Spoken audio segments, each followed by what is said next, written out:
वालेकुम, मैं हूं सिकंदर अली और आज हम इस बुक की रिव्यू करेंगे। इस बुक को देखेंगे कि इसमें कौन कौन सी चीज़ें कवर की जा रही हैं। ये बुक के park secondary school English grammar and composition book, जो कि इसमें जिसकी ग्रामर बहुत वीक है, इसके बारे में आज देखेंगे कि जिससे हम कौन कौन सी इसमें चीज़ें पढ़ते हैं। मैं ये इसलिए बुक बता रहा हूँ कि जो पाकिस्तानी स्टूडेंट्स होते हैं उनकी इंग्लिश की जो होती है ग्रामर वो बहुत वीक होती है और वो अंग्रेज़ों की किताब पढ़ते हैं तो उनको वो समझ में नहीं आती। जैसे कि रैन एंड मार्टिन है, वो बहुत अच्छी किताब है मगर उनमें थोड़ी इंग्लिश मुश्किल लिखी हुई है तो वो समझ से बाहर होती है। मगर ये जो है ये रैन एंड मार्टिन की बेस पे ही बनाई हुई है। जैसे रैन एंड मार्टिन में जो चीज़ें सीखी गई है, पढ़ाई जाती है, उसमें सेम टू सेम यही चीज़ें पढ़ाई गई है। तो आज ये बुक का रिव्यू करेंगे, इसमें कौन कौन सी चीज़ें कवर की जा रही हैं। तो आज इसको बुक को देखेंगे, इसमें कौन कौन सी चीज़ें कवर की जा रही हैं। चले हम इसको देखते हैं किस तरह से इसमें टॉपिक दिए हुए हैं। तो अब हम देखते हैं park secondary school English grammar composition में क्या क्या चीज़ें होती हैं, वो आज हम देखते हैं। तो सबसे पहले इसका फ्रंट पेज आ गया और इसके बारे में ये हमारे सब्जेक्ट्स आ गए। तो हम इसके कौन कौन से सब्जेक्ट्स, इंट्रोडक्शन है, नाउन के बारे में यहाँ पे इसमें डिफ़ाइन किया हुआ है, एडजेक्टिव है, आर्टिकल से, प्रोनाउंस के बारे में। इसके बाद हमारे यहाँ पे इनके बुक में कवर हो रहे हैं।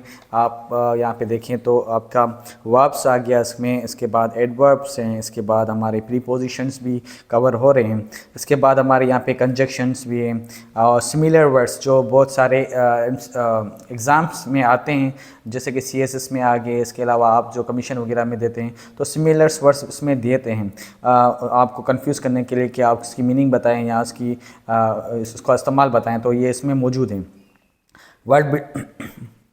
वर्ड बिल्डिंग जो ब्लॉक्स होते हैं उसके वर्ब्स को नाउन्स में कैसे कन्वर्ट करना है, नाउन को वर्ब्स कैसे कन्वर्ट करना है, एडजेक्ट को नाउन्स में कैसे कन्वर्ट करना है, इसके तरीके जो कानून हैं, जो रूल्स हैं वो बताए गए हैं। इसके बाद स्ट्रक्चर्स सेंटेंस आ गया, बेसिक स्ट्रक्चर्स इन इंग्लिश आ गया, इसमें बेसिक स्ट्रक्चर्स ऑफ इंग्लिश आ गया। इसके बाद conversation of sentence, conversation sentence भी मौजूद है इसमें।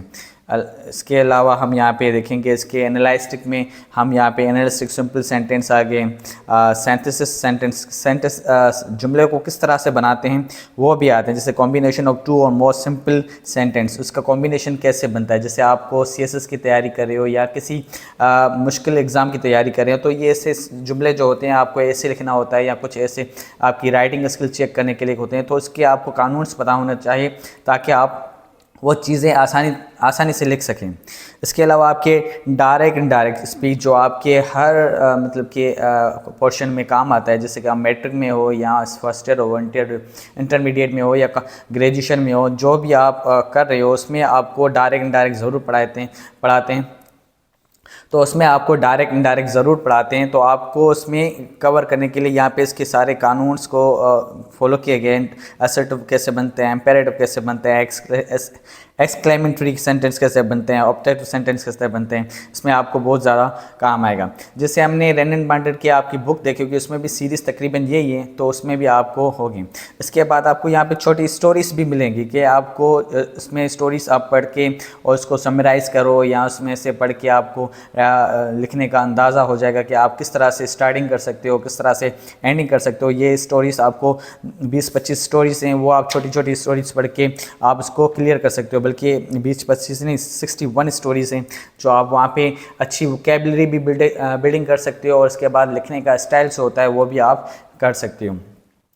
उसके बाद कैचिंग थीव्स आउट्स ऑफ, ये हमारे क्या स्टोरीज़ के होते हैं। उसके बाद आपको लेटर राइटिंग का पैटर्न आता है, जिसको लेटर लिखना नहीं आता तो बहुत सारे इसमें लेटर्स दिए हुए हैं। तो किस तरह से हम लेटर्स लिख सकते हैं, जैसे कि टू ब्लड रिलेशनशिप को, अपने जो खून के रिश्ते होते हैं उनके साथ हम कैसे लेटर्स लिख सकते हैं, उनको कैसे लेटर्स बता सकते हैं। तो ये हमारे टॉपिक्स दिए हुए हैं, जैसे to your cousin, about your favourite game and hobby, उसके बारे में, अपने गेम्स के बारे में, अपनी हॉबीज़ के बारे में बताना लेटर लिख के। तो ये लेटर्स के जो रूल्स होते हैं वो भी इसमें मेंशन किए गए।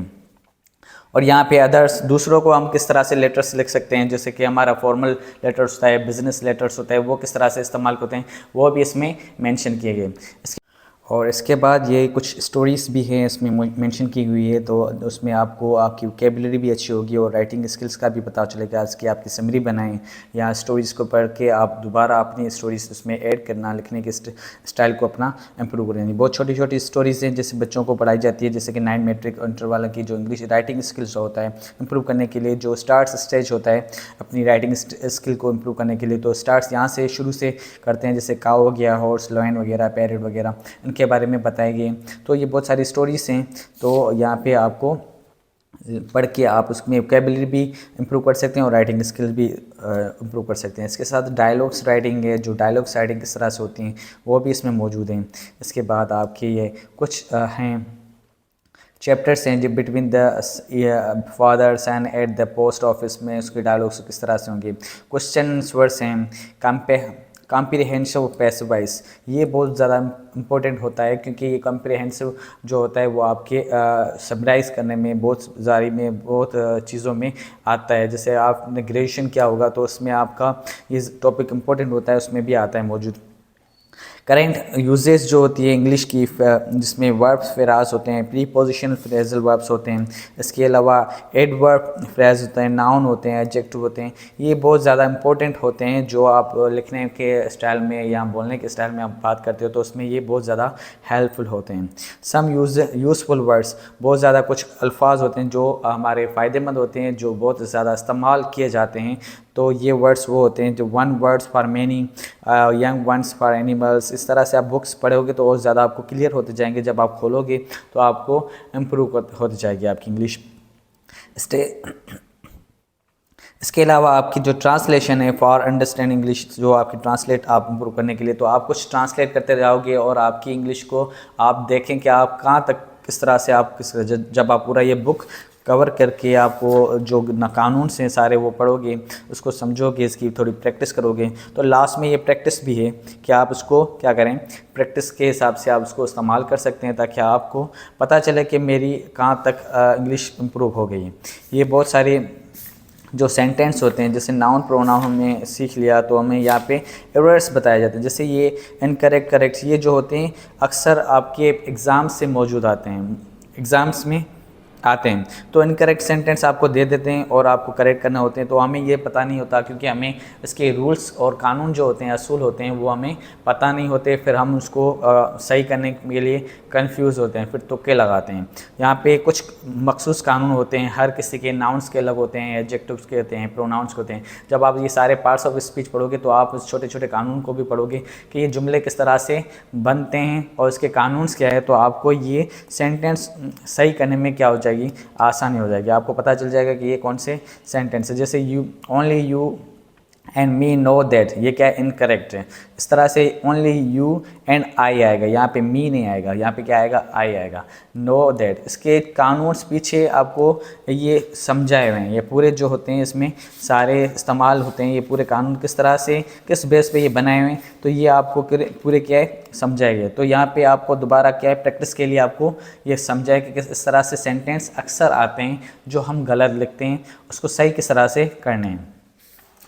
और ऐसे ही वर्ब्स के भी हैं, नाउन के भी हैं, प्रोनाउन के भी हैं, एडजेक्टिव के हैं, जो भी जितने भी पार्ट्स ऑफ स्पीच हैं, जैसे आर्टिकल्स हैं, तो ये सारे इस तरह से सेंटेंस गलत आते हैं और उसको सही करने के लिए हमें देते हैं कि एग्ज़ाम में, तो हम उसमें कंफ्यूज हो जाते हैं। तो ये आई होप आपको ये बुक बड़ी अच्छी लगी होगी। जिसने रेनन मार्टिन की बुक पढ़ी हो वो भी बहुत अच्छी है, जिसको रेनन मार्टिन की बुक बहुत मुश्किल लगती है, जिसकी ग्रामर बहुत वीक है, तो मैं रिकमेंड करूँगा कि पहले ये बुक पढ़ें ताकि आपकी जो ग्रामर के जो असूल हैं थोड़े बेहतर हो जाए, अच्छे हो जाएं। इसके बाद आप रेनन मार्टिन की बुक पढ़ें।